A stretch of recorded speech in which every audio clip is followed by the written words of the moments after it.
নিঃশর্তে ক্ষমা চান বার্লাকে আইনি নোটিশ। শুভেন্দুর জল্পনা চলছিল বেশ কিছুদিন ধরেই। বৃহস্পতিবার আনুষ্ঠানিকভাবে তৃণমূলে যোগ দিলেন জন বার্লা। ২৬-এর বিধানসভা ভোটের আগে তা নিয়েই এখন জোর চর্চা দুই ফুলেই। এদিকে যোগদান পর্বে বিজেপির বিরুদ্ধে একরাশ ক্ষোভ উগরে দিতে দেখা গিয়েছে বার্লাকে। সরাসরি তোপ দেগেছেন বিধানসভার বিরোধী দলনেতা শুভেন্দু অধিকারীর বিরুদ্ধে, তাতেই ক্ষুব্ধ শুভেন্দু। এবার এক সময়ে সতীর্থ সেই বার্লার কাছে গেল শুভেন্দুর আইনি নোটিশ।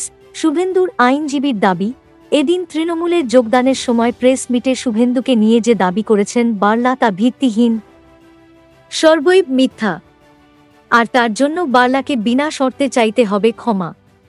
ক্ষমা যে চাইছেন তা লিখিত আকারে দিতে হবে শুভেন্দুকে।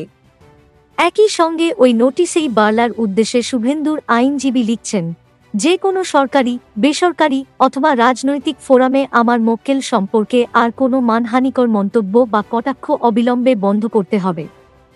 কিন্তু ঠিক কি বলেছিলেন বার্লা? আগে কেন্দ্রীয় সংখ্যালঘু উন্নয়ন মন্ত্রকের প্রতিমন্ত্রী ছিলেন জন বার্লা, কিন্তু মানুষের জন্য কাজ করতে চাইলে দল থেকেই তাকে বাধা দেওয়া হয়েছিল বলে অভিযোগ করেছিলেন তিনি।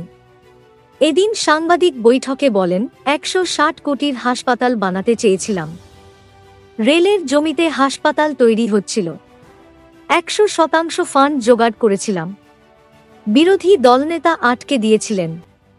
মানুষের জন্য কাজ করতে চেয়েছিলাম, কিন্তু শুভেন্দু অধিকারী আটকে দেন। এভাবে আটকালে কে দলে কাজ করবে? তার এ মন্তব্য নিয়েই শুরু হয়েছে বিতর্ক। রেগে লাল শুভেন্দু।